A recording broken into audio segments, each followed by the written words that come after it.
20वीं सदी के मारूफ शायर, मुसन्निफ, फ़लसफ़ी, कानूनदान, सियासतदान, मुस्लिम सूफ़ी और तहरीक पाकिस्तान की अहम तरीन शख्सियत डॉक्टर सर अल्लामा मोहम्मद इकबाल को पाकिस्तान के कौमी शायर की हैसियत हासिल है। लेकिन इनकी कामयाब फ़नी ज़िंदगी के बरक्स इनकी अज़दवाजी ज़िंदगी हमेशा उतार चढ़ाव का शिकार रही। इकबाल ने अपनी ज़िंदगी में 3 ख़वातीन से शादी की और एक औरत को दिल से चाहा। ताहम क़राइन बताते हैं कि वह रोमानवी मामलात में तज़ादात और कसम कुर्सी का शिकार ही रहे।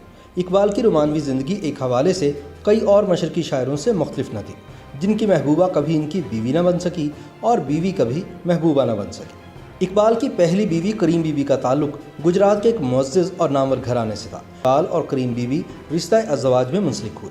उस वक्त इकबाल की उम्र महज 18 बरस जबकि करीम बीबी 21 बरस की थी। आला तलीम की गर्ज से इकबाल अपनी बीवी को हिंदुस्तान में छोड़कर सन 1905 में बरतानिया चले गए और 3 साल बाद वापस लौटे। करीम बीबी के वतन से इकबाल की सबसे बड़ी औलाद आफ्ताब इकबाल और बेटी महराज बीबी ने जन्म लिया। बाज़ मौरख़ीन के मुताबिक ज़हनी हमाहंगी के फुक़दान की वजह से गालिबन सन 1913 में दोनों की अलहदगी हो गई। ताहम इकबाल ज़िंदगी भर इन्हें नानो नुक्का देते रहे। दूसरी तरफ बाज़ मुसन्निफ़ इसकी तरदीद करते हैं।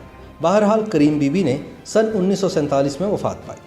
कनाडा में मुकीम एक माहिर नफ्सियात डॉक्टर खालिद सुहेल ने एक महबूबा, 3 बीवियाँ और 4 शादियों के उन्वान से अपने मज़मून में अल्लामा मोहम्मद इकबाल की ज़िंदगी के नफ्सियाती पहलुओं पर खुलकर लिखा है।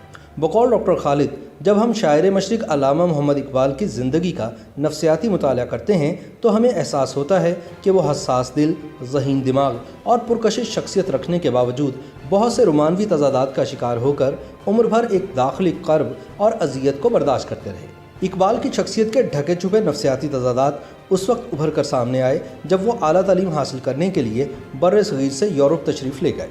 मगरिब की आज़ाद फ़िज़ाओं में दाखिल होकर इकबाल को ये जानकर खुशगवार हैरत हुई कि इनकी शख्सियत इस कदर मकनातीसियत की हामिल थी कि मुख्तलिफ़ सकाफ़तों की हसीन व जमील ख़वातीन इन पर फ़रेफ्ता होने के लिए तैयार थी। इकबाल ने मगरिब की नेमतों से पूरी तरह इस्तिफ़ादा किया और नई दोस्तियाँ बनाने और निभाने में कोई हिचकिचाहट महसूस न की। इकबाल के दोस्तों में मगरिब की हसीन दोशीज़ाएँ भी शामिल थीं और मशरिक़ की दुख्तराने खुशगुल भी। इन्हीं में से एक अतिया फैज़ी थी। इकबाल और अतिया के रिश्ते ने कलील अरसे में क़ुर्बतों का तवील फ़ासला तय कर लिया था और इनके राह रस्म इतने बढ़ गए थे कि यकबसा ठंड में शाम को मिलकर खाना खाने के बाद देर तक चहलकदमी करना और ज़िंदगी के असरार व रमूज़ के बारे में तबादला ख्याल करना इन दोनों का मामूल बन गया था। इकबाल को अतिया फैज़ी के हुस्न व जमाल ने ही नहीं बल्कि इनकी ज़हानत और काबिलियत ने भी खासा मुतासिर किया था। अतिया की डायरी में लिखा है कि दोनों का रिश्ता उस मोड़ तक पहुँच चुका था जहाँ दोस्ती और मोहब्बत आपस में बगलगीर हो जाते हैं। अतिया की डायरी में मौजूद तहरीर से बखूबी अंदाज़ा होता है कि इकबाल इनके लिए महज एक दोस्त ही नहीं बल्कि महबूब की हैसियत इख्तियार कर चुके थे। इकबाल की वफ़ात के तकरीबन 10 बरस बाद अतिया फैज़ी ने अपनी एक तहरीर में हिंदुस्तान की अरेंज्ड मैरिजेस की रिवायत पर ज़बरदस्त नुक्ताचीनी की और अपने दरीना दोस्त अल्लामा मोहम्मद इकबाल की शादी को इनके लिए बेरहम सदमा करार दिया। करीबन सन 1908 में जब इकबाल अपनी तालीम ख़त्म करके हिंदुस्तान वापस लौटे तो इन्हें एक नफ्सियाती बहरान का सामना करना पड़ा। वो अपने रिवायती माहौल और नागुफ्तावे हालात से इतने दिल गिरफ्ता हुए कि घर और मुल्क से भाग जाने के बारे में संजीदगी से सोचने लगे। इन्हीं दिनों इकबाल ने अतिया फैज़ी को ख़त लिखा जिसमें इन्होंने अपनी ज़हनी अजियत का कुछ हद तक ज़िम्मेदार अपनी बीवी को करार दिया। अतिया ने इस दुख भरे ख़त का नहायत हमदर्दाना जवाब दिया और इकबाल को मशवरा दिया कि वो अपने करीबी दोस्तों से रुजू करें और उनसे नफ्सियाती मदद मांगें। इकबाल ने तो इशारतन लिख डाला कि वो अपनी बीवी से नाखुश हैं, लेकिन बिलाशुबा अतिया भी एक तजुर्बाकार और जहाँ दीदा औरत थी। वो एक दुखी शायर, रंजीदा फ़िलासफ़र और परेशान हाल शख्स को अपना शरीक सफ़र बनाने का रिस्क लेने को तैयार ना थी। इकबाल को जब अंदाज़ा हुआ कि अतिया इन्हें अपनाने को तैयार नहीं तो ये बहुत परेशान हुए। इस नफ्सियाती बहरान से निकलने के लिए इकबाल ने दूसरी शादी का फ़ैसला किया और किसी के मशवरे पर सरदार बेगम से निकाह कर लिया। शूमिया किस्मत के निकाह के बाद अभी रुखसती नहीं हुई थी कि इकबाल को गुमनाम खतूत मौसूल होना शुरू हो गए जिनमें सरदार बेगम के किरदार पर कीचड़ उछाला गया। इन खतूत में ऐसे वाक़यात का तज़किरा किया गया जिनसे साबित होता कि खाकम बदहन सरदार बेगम का किरदार अच्छा नहीं था। पहली बीवी से ज़हनी अदम मुताबिकत और फिर अतिया की बेतनाई से दिल बर्दाश्ता इकबाल इन खतूत से इस कदर बदज़न हुए कि इन्होंने सरदार बेगम को तलाक देने का फ़ैसला कर लिया, लेकिन कानूनन इस पर कभी अमल दरामद न कर सके। सन 1913 में इकबाल को लुधियाना से एक और रिश्ता आ गया। ये रिश्ता वहाँ के मशहूर डॉक्टर सुबहान अली की बेटी मुख्तार बेगम का था।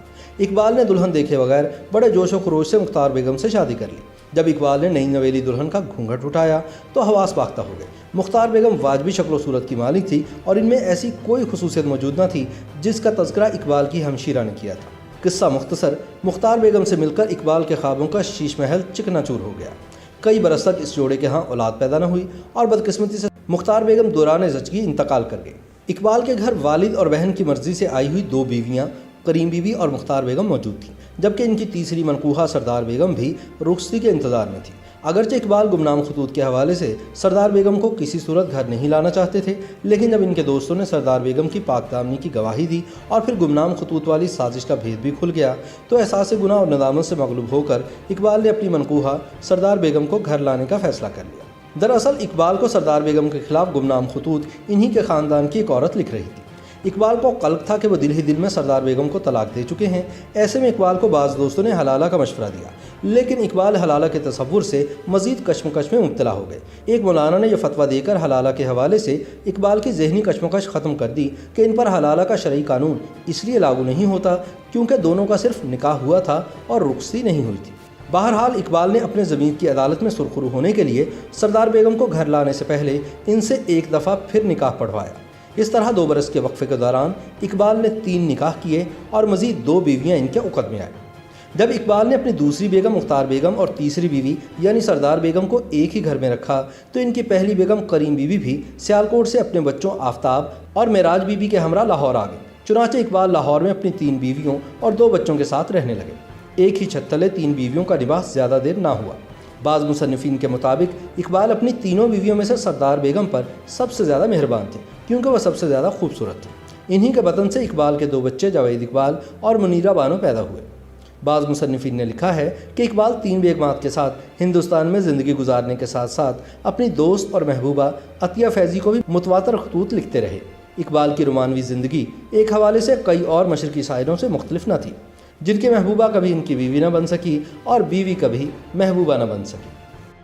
YouTube پر گوگلی نیوز دیکھنے کے لیے youtube.com کی سرچ بار میں googly news T V type کریں۔ گوگلی نیوز کے پیج پر سرخ رنگ کے سبسکرپشن والے بٹن پر کلک کرنا نہ بھولیے۔ YouTube پیج پر اپلوڈ ہونے والی ویڈیوز سے باخبر رہنے کے لیے بیل آئیکن پر کلک کیجیے۔ آپ کو ہر نئی ویڈیو کے بارے میں نوٹیفیکیشن موصول ہو جائے گا۔